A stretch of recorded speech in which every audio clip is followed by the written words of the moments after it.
2024 жыл азыркы студия жыл өтүп баратат. 2-ге 2 4-тү кошкондо 8 болот. Ошол ар бир жылы жылдын башында планета турат. Быйылкы жылы мыналарды жасайсыңар деген тема берилет да. Мектепте мугалимдерге тема берилгендей эле. Ошондо быйыл бизге 2024-кө 8 деген тема берилди.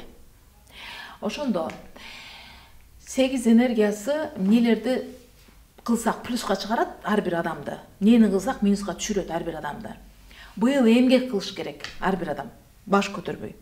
Эмгек деген ар тармакта болот. Ал жер казган эле эмгек эмес, ыр жазганда эмгек, сүрөт тартканда эмгек, бардык эмгек да, бийлеген дагы эмгек да. Бала баккан биринчи эмгек. Аял болуп иштеген биринчи эмгек. Күйөө болуп иштеген дагы эмгек да. Ошон үчүн быйылкы жылы, мисалы үчүн, мурдатан аялы менен урушуп, аялын тегеле баалабай, тебелеп, тескеп, сатып алган мен сен, мынанча калың берип койгом атаңа деп жүргөн болсо, быйылкы жылы карма кайтып келет дагы, бардык байлыгын ушу калың бергем деп атканын баары жоготушу мүмкүн. Бүт байлыгы жок болуп минуска түшөт. Бели ооруп үйдөн чыкпай калышы мүмкүн, жатып калышы мүмкүн, камалышы мүмкүн, сотко барышы мүмкүн. Ишичи бизнесинен бир жеринен айып табылып, бизнеси жабылышы мүмкүн. Себеби ал күбө атат. Үй бүлөдө күбө болуп иштегенди билбей атат. Мен өзүм байып кеттим, мен моундай болуп кеттим деп атабы, акчасын баарын алып коюп бейт. Нөлгө түшөт. Же болбосо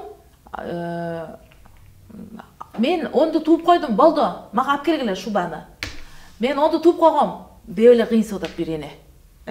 Быйыл 8-чи жыл. Өзүнүн буту сынып калышы мүмкүн, баласынын бир жери ооруп калышы мүмкүн, больницада кечке катташы мүмкүн. Кудайдан суранып, больницада жалбарып жатышы мүмкүн, эне болгонду үйрөнүп. Аллах, баламын мага шубасын кереги жок. Баламын өзү эле тирүү койчу. Тирүү калсынчы деп эне болгонду үйрөнүшү мүмкүн да, быйылчы, бир жылчы. Себеби ал көп кеткен, балдары жакшы чыгып, мен ушундай болуп атам, муну ким тууду, мен туудум, кандай аял тууду экен деп эле калгандыр. Түшүнбөйт да. 8-чи жыл эч кандай оюн күлкүнү, ашыкча мактанганды жактырбайт. Быйыл эмгек, баш көтөрбөй эмгек кылыш керек ар ким. Ким кайсы тармакта минусу болсо, кемчилдиги болсо, ошол жакты толтуруш үчүн эмгек кылыш керек. Бирөө такыр китеп окуган эмес, мисалы үчүнчү. Жөн эле ол агайга көз кысып, бул агайга көз кысып, 5-чи курска келип алгандыр. Быйыл экзаменден кулайт. Эмнеге? Буга чейин көз кысып, ар агайга санын карматып бүтүп кетип атат эле да, оюнда боло берет деди эле да. Госко киргенде ошону анын кага турган энергиядагы адамды коет дагы 5 жыл окуганы бир нөлгө түшүп чыгып кетет. Эмнеге? 8-чи жыл көз кысканды жактырбайт. 8-чи жыл уйкучуларды жактырбайт. 8-чи жыл арам тамакты жактырбайт. Андан мындан шапкесин бири-бирине кийгизип, эптеп. Адал эмгектениш керек экен. Адал эмгектениш керек. Эмгек деген адал да, өзүчө эмгектин арамы болбойт. Эмгек өзү адал. Эмгектенбей эле бизнес кылып, эмгектенбей эле үй бүлөдө бактылуу болом дегендер ошондон арамга барып чулугуп калып атат да. Эмгек деген ошол. Үй бүлөдө бактылуу үй бүлө курганга, мыкты тренер, мугалим болгонго, мыкты эне болгонго, мыкты жар болгонго эмгектениш керек да. Эмгек менен бардык жерде бакыт келет да. Анда быйыл эмгек жылы экен. Быйыл эмгек жылы, бардык ар ким өзүнүн тармагындан баары бир ишке барып алыш керек. Себеби бир иштен артыкча дагы эмес, кем дагы эмес. Блогерлер артыкча эмес, миллион подписчикти алып алса эле. Театрдагы кирпикти жабыштырып коюп сүйлөп атса эле, артистка картошка саткан аялдан артыкча эмес. Ал картошка саткан аял картошка сатпай койсун, кирпигин жеп экен картошка кылып көрөбүз. Ошон үчүн картошка саткан аялдын дагы оор иши бар.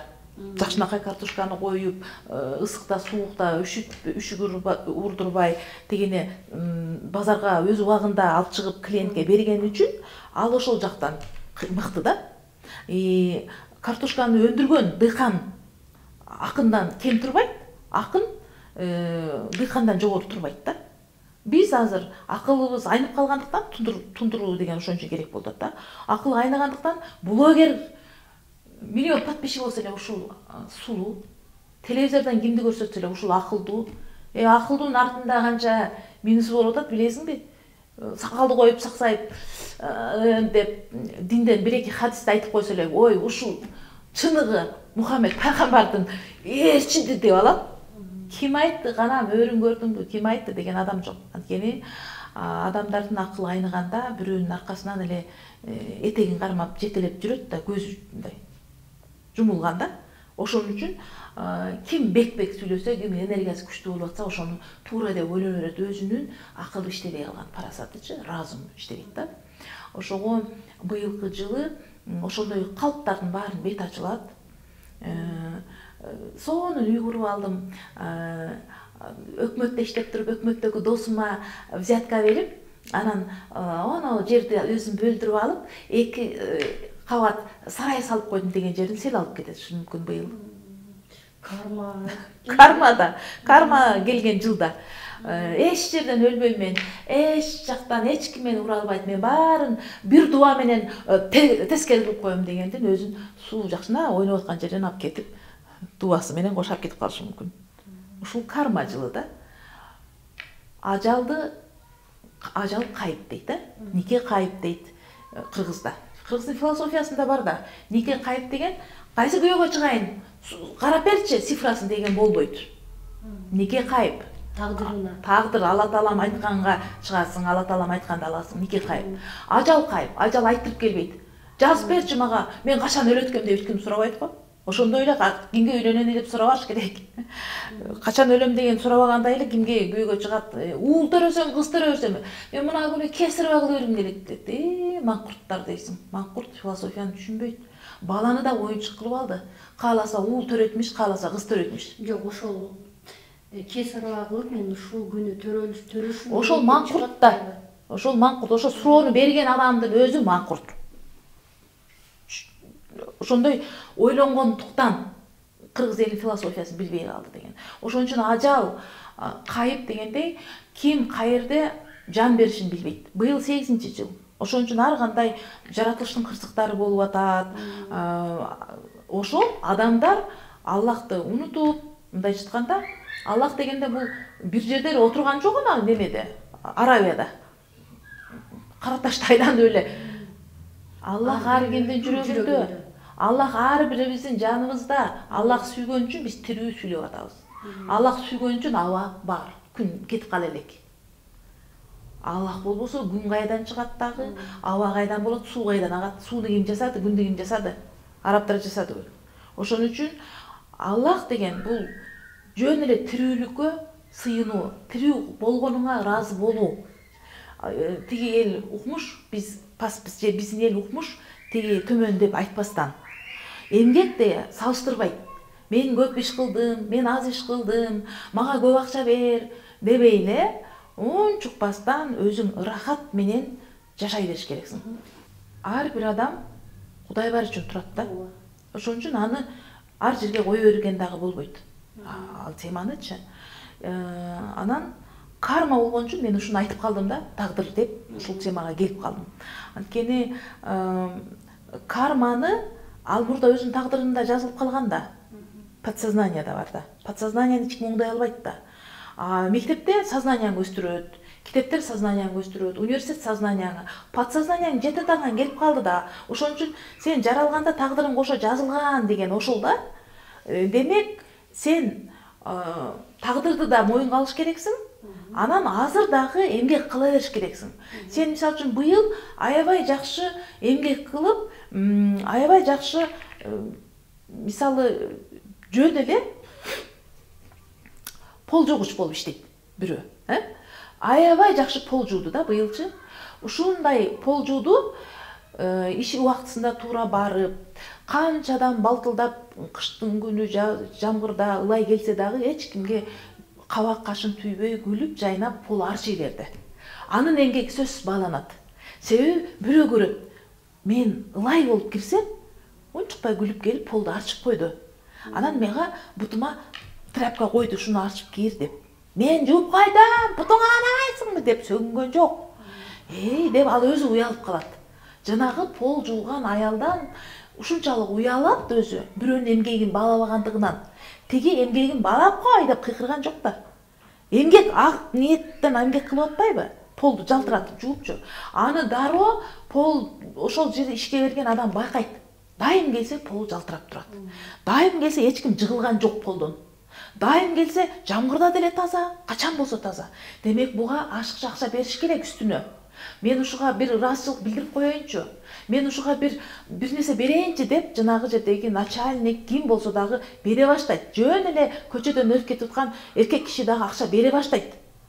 Сиздин эмгегиңизге мен ыраазымын депчи, ыраазычылык чогултту бир жыл. Пол жуупчу. Эми Кудайым көрдү да, быйылкы жылы бул пол жугуч болуп, ошол жердеги өкмөттөн алган 2000 дагы актап алды. Эч ким менен мушташпай, чачын жулбай, деп начальниктер менен айтышпай, начальниктин катыны пол жубайт, мен неге жууйм деп өзүнүн жет атасындагы кармасын жууду. Неге тиги начальниктин аялына атаандашат? Анын кармасы жакшы да. Ал өзүн билип атат, унчукпай жуудубу. Демек ошол жылы Аллахым карап, бул ата-энеси кылган күнөөлөр үчүн пол жууду бир жыл. Чоң атасы бирөөнү өлтүрүп кеткен эле, чоң энеси дагы бир жаман иштерди кылган эле. Ошолор үчүн бардык нерсени быйыл пол жууп, күлүп туруп өткөрдү. Бул түшүндү. Тазаланды. Турмуштун катасы болбой тургандыгын деп 9-жылы аны бирөөнүн көзүнө жак этип көрсөтөт. Бирөө көрөт дагы, мен келбейсиңби? Бир да канча айды каласың? 2000 мен 10.000 төлөйм. Келчи ушул ишин кылып берчи. Мен жакка дейт. Ал жерге барат, карайт, ал жерден дагы бирөө көрөт. 10 жылда 10.000ге да иш кыласың. Кел мына жака. Тиккенди үйрөтөм мен сага. Анан технолог кыл, анан кел цеха ушинтип көтөрүлүп кетет. Быйылкы жыл ар ким өзүнүн каерде иштесе ошол жердеги ишин аябай жакшы уяты менен, добросовестно деп коебуз го, уяты менен жасаш керек. Аял болуп иштесе, күйөөгө чыккан болсо, анда жакшына уяты менен аял болуп иштесин. Каргап шилебей, тамагын жасап, кийимин жууп, баласын карап, мал жанын карап да. Анан мен мынтип койдум эле, туулуп койдум эле, анан кийин сен тиги аялы шуба кийгизди, сен кийгизбейинчи, мен мынаны өрттөбөйм деп атса, быйылкы жылы жок кылып, кайра ошо күйөөсүн дагы жок кылат, анын күйөөсү да өлөт, өзү дагы жок болушу мүмкүн, буту сынышы мүмкүн. Анткени анда ал бой жүрбөй беле. Аял болуп иштей албаса. Бой болуп энергиясын башка жака курутпойбу? Башка жакка керек да, ар бир адам керек да. Бир жерде күтүп атат да. А жок, биздин адамдар баарын алгысы келет. Күйөөнү дагы, баланы дагы, бизнести дагы, илимди дагы, баарын бир мезгилде алгысы келет дагы, энергиясы баарына жетпей калат дагы, ар нерсенин үстүнөн чөп башлап эч жакта жок. Ал жөн гана бизнесмен эле болуш керек. Анын күчүн сатып алып, бунун күчүн сатып алып, буга бирдемени бере калып, буну бир беле кылып, мынтип ортодо эле мынтип эле чаңдаштыргыч эле болуш керек. 2023 9 болот. 9-жыл мына быйылкы 8-жылы кандай чыкканга жараша болот, ар кимге ар түрдүү болот.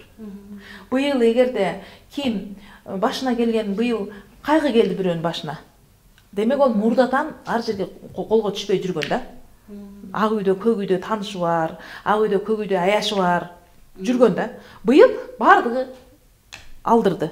Бизнеси бүттү, колго түштү, бизнесинен бир жаман нерселер чыкты, эшектин этин жеп атыптыр деп чыкты, мисалы үчүн да, укмуш кетип аткан бизнесмен.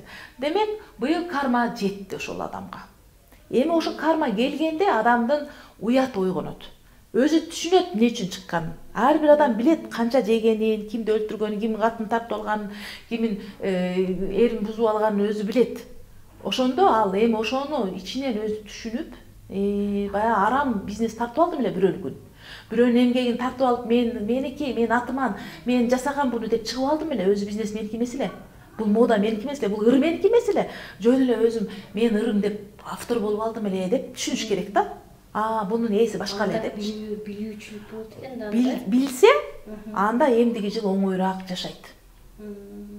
Билбей дагы деле ар жерге кирип арызданып, кокуй менин бизнесими тартып алган атат, мен ак пешене терим менен тапкан бизнес эле бул. Мен өзүм жазган ыр болчу да деп эле жанын жей берсе, бирөөнүн ырын тартып алып, арак берип аны жок кылып коюп, биякта ырчы болуп жүргөндөр көп го. Турмушта өтө көп го мындайлар. Анда эмдиги жылы күтүп турсун, аябай сонун согуш келет. Жердин астына кеткичекти, нерви үзүлгүчө, ден соолугу жок болгуча сыноолор келет. Бар же жок болот. Пөк же чик болот. жанагы чүкө кандай түшөт? Эмдиги жыл чечет. Бар болот же жок болот. 9-жыл башкаларга окшоп, майлы балам, акылың келгенде түшүнөсүң деп айтып отурбай турган жыл. 9-дар кандай сүйлөйт? Шак-шак бир коет го. Ошондой күнү эле баарына камчы менен бир коет башыначы. Бүттү деп элечи. Бүттү, ушуга чейин түшүнбөдүң, болду, бүттү деп. Анткени азыр башка доордо иштеп жашап атабыз да. Ар бир адамдын көзү ачык азырчы. Ар бир эле билет, түшүнөт. Бирок ошону ачык айта албай атышат да. Мен ушул жерде кыйтылык кылган элем, куйтулук кылган элем деп айта албай атышат, мойнуна ала албай атышат. Эмдиги жыл ушундай камчылап ар бирин алдырат, сонун кылып.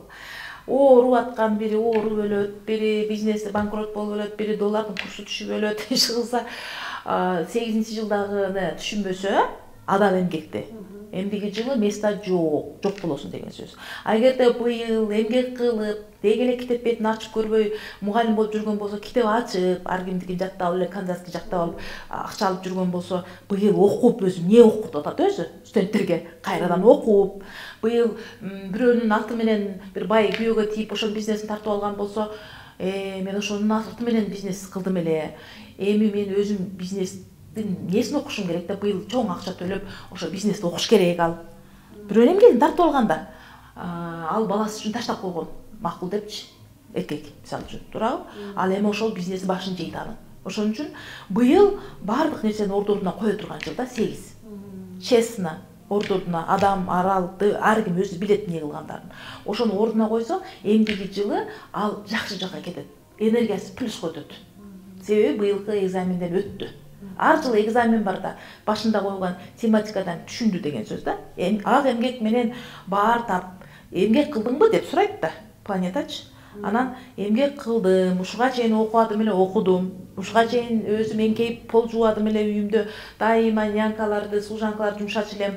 Быйыл өзүм аял болуп жерге түшүп үйүмү карадым деп деши мүмкүн. Ушу ар ким өзү билет да каяга максап атат. Ошодон жасап үйрөнсө, демек эмдиги жылы ага оор болбойт. Мындай анчейин билинбей өтүп кетет. Нерви оорубай, башы оорубай, ден соолугу зыян болбой, иштери сынбай, иштеги болбой өтөт да. Анан быйыл кармасы келип, бирок ошону мойнуна албай, мен эч жерден күнөөлүү эмесмин. Сен күнөөлүү болсоң, сен аты тең күнөөлүү. Сен бир жерде бир нерсе болгон. Тамсилде жанагы Крыловдун ысыкта суу ичүүгө козу булакка келди дегендей, сен же болбосо сенин жет атаң күнөөлүү дейт, жеп коет го карышкы козуну. Ошондой да карма. Быйыл ошондой. Демек башка түшкөндү көтөр, динде айтылат го, смирение, сабырга келиш керек быйыл. Быйыл башына келген ар бир нерсеге сабыр кылыш керек. Быйыл мисалы үчүн бирөө ойдо жок жерден байып кетиши мүмкүн. Анын ташы быйыл жакшы кулашы мүмкүн да? Өйдө кулашы мүмкүн. Мисалы үчүн карантинде кээ бирлер маска сатып эле байып кетпедиби? Ойлобогон жерден. Себеби ошол дагы кармический жыл эле да, 4 эле. 4 менен 8 окшош эле да. Быйыл да ошондой. Быйыл дагы жок эле жерден бирөө бир үйүндө эле жаткан топурагына клиенттер келип, топурагын сатып байып кетиши мүмкүн. Мен уктум бирөөнү Баккенде айгүл гүлүнөн эгип койгон экен апалары. Айгүл гүлүн жаап койсо, келгендердин баары ошону үйүнө көрүп атыптыр деп. Мына ушул карма келет да. Анын ата теги бул кызматты кылып койгон да. Эч ким айгүл гүлүн түшүнө электе ага келген. Эртең айгүл гүлү да жок болот, анан ошон бирок атагы чыгып калганда, бренд болуп калганда, ушундай болот, ошондо сен балаң байып кетиш үчүн ушудан алып кой деген да, огородуна ээп койгон да. Көрдүңбү? Эми ошонун жылы келди да, 8-жылы келе берет, адамдар келе берет, айгүл гүлүн көрөм деп. Анан каяка барат? Тоого чыга албаса, баягы үйүнө кирип көрөбү? Жок жерден байып кетти деп калгандары ич тарып атат. Эч жер жөндөн жөн болбойт. Анын ким экти ошол гүлдү? Ким карады? Ким сугарды? Ким малга жетирбей карап отурду? Ошолордун эмгеги келди да. Эмгек кайтат да быйылчы. Ошон үчүн жок жерден байып деген болбойт. Быйыл сааты келди, сааты чыкты. Элдер аны колунда жок, кембагал деп, чоңдор ээлеп алып, өздөрүнчө взятка менен айгүл гүлдү арба эле болот киргизбей койгондор эле. Быйыл ошондой бейбечара, жөнөкөй, кара букара, бирок ак эмгек менен кызмат кылгандар быйыл байып кетет да. Мисалы үчүн жолдордун баарын Бишкекте жаап койду. маршруттарды алып койду. Бир бечара маршруткасы бар үйүндө. Ошого келип баары бизди тияка ташып койчу, бияка ташып койчу деши мүмкүн. Мисалы үчүн, ошондо алга жол ачылды. Ушундай да, мен атайын бизнесмен болуп төрөлбөсө деле быйылкы жылы байып кетиши мүмкүн. Ошолордун жолу болду, анын ниети таза, анын ата-энеси жакшы иш кылган. Тигилер болсо жооп бере турган убагы келди. Мунун эмгек кылып жүрүп көтөрүлө турган, плюска чыга турган убагы келди. Түшүм ала турган убагы келди. Алар быйыл бутка туруп кетиши мүмкүн. Быйыл алар теги эле үй көрбөгөн, быйыл жакшы үйлөрдү алышы мүмкүн. Быйыл жерлерди алышы мүмкүн. Быйыл аябай эмгегинен баар таап, модага көтөрүлүп, ал сайган саймалар быйыл элдер таанып, ушундай кыргыздын саймасы сонун экен деп бир орус келип рекламага кылышы мүмкүн. Болду, анан ушунун саймасы кетип калышы мүмкүн бардык жаккачы. Ошондой кылып алам бардык жерде баарына бирдей адилеттүүлүк менен карап турат да. Бир эле адам, бир эле улут, бир эле жей бербейт эч жердечи. 8-жыл бардык жерде тегиз кылып, ниетине жараша бирин колунан алат, бирин колуна берет. Ошондо 9-жылы колунан алдырган да, колунан бергени дагы бирдей эле сабырда турса, 9-жыл жакшынакай эле өтөт. Колуна эчтеке карга түштү деп коет го. Эчтеке бир тыйын кармабай жүрүп, анан быйыл 8-жылы кичине 6 тыйын түшүп калса, көп кетсе, ол ар жерге барып эле той кылып, көрүнүп, ана, көрдүңбү мен ким экенин көрсөтүп коем сага. Баягыда сен ушинттиң эле, мен ошондо ачка отурганда сен мынанттиң эле деп эле ар кимге барып мурду менен тие берсе, 9-жылы кайра жок дүнөлгө түшүп, нерви да өзүлүп, буту сынып, тапкан акчасын баары больницага кетет. Анткени ал көтөрө алган жок бир келген байлыкты. Ошон үчүн 9-жыл ар кимге бирөөгө победа, жеңиш алып келет, бирөөгө жеңилиш алып келет. Жеңилет турмуштан. Үй бүлөсү бузулат, жок болот, ушуга чейин укмуш болуп сүйгөнүнө жетип келаткан болсо ажырашат. Ушуга чейин укмуш болуп келатса, чемпионатта, рингтерден жеңилет. Кыламыктан бут сынып кетиши мүмкүн, буламыктан тиш сынып кетиши мүмкүн. Нерви үзүлөт, соппосо деген эле адамдар рак чыгып калышы мүмкүн. Ушундай болот да. Анткени 9-жыл. 9 эч ким менен ойнобойт, тамашаны түшүнбөйт. Ал өзүнө жараша справедливость коюп туруп, ушундай наказать этет. Өзүнүн түшүнүгүндө. Ар бир 9 өзүнүн оюнда ушул туура эмес кылып атат десе эле өлтүрө берет да адамдычы. Ошондой энергия да. Ошон үчүн ар ким биздин көзүбүз менен ал адилетсиз көрүнөт да. Мисалы үчүн биз ойлойбуз го. Жакшы адамдардын баары өлүп кетти 2020-жылы. Ойбой. Ол биз жөнөкөй пендебиз да. Биздин көзүбүзчө жакшы адам эле да болчу. Аллахтын көзү менен башкача кармада келген адамда. Кармасы бүттү, кетиш керек. Туурабы? Мисалы үчүн бир мырза бардыр. Укмуш карайт, аялын, балдарын, тим эле укмуш карайт, ушундай жакшы мырза. 9-жылы ошону алышы мүмкүн. Неге? Себеби аялы эчтекени билбей калды. Өспөйт, бушка кармашты билбейт. Ботинкеси каяктан келип атат, светтин акчасы каяктан келип атат, аны вообще билбейт. Күйөө таап атат да бар жоктучу. Балдары эчтекени билбей калды. Орус тилин деле билбейт, кыргыз тилин деле билбейт, сотко ойношту деле билет. Кореянын киносун көрөт, деп эле кыйкырып отурат. Ошончо бала маңкурт болбосун деп, тиги аялдын мээси айнып калбасын деп күйөөсүн өлтүрөт. Кармасы бүттү. Ал жашоону көрсөтүп койду. Аны алып коюшу мүмкүн Аллах, биз кайдан билебиз? Эми тигилер ой да жаман жыл болду. 9-жылы менин күйөөм өлдү. 9-жылы мен атасыз калдым. Мен ошондон баштап жетим болдум деп 9 жыл ыйлап жүрсө, өзүнүн эрки, сабырга келип, Аллах, ар бир адам конок турбайбы бул жалганда? Жалган жашоо турбайбы? Бүгүн бар атам, эртең жок турбайбы? Күйөөм бүгүн бар, эртең жок турбайбы? Деп сабырга келип, чындап мусулман болуп, Аллахты таанып, эми мурда теги эле мынантип жүргөн байдын катыны машинадан түшүп жөө басып, помидор каяктан келип атыптыр, дыйкандар картошканы кантип эгип атыптыр, свет каяктан келип атыптыр, ошону өзү барып төлөп, үйрөнө турган болсо, нормально жашап кете берет. Анан дат эле дат деп отура берсе, 9-жылга аябай оор болот, бардык оорулар козголот, нервден кетет, ояктай кыйшыйышы мүмкүн. Кийинки жылы дагы муң менен башталат, 9 жыл өзүнө келбейт. Ушундай да. 9 жылдан кийин кайталанат экен да? Ар бир 9 жылда бардык нерсе кайталанат.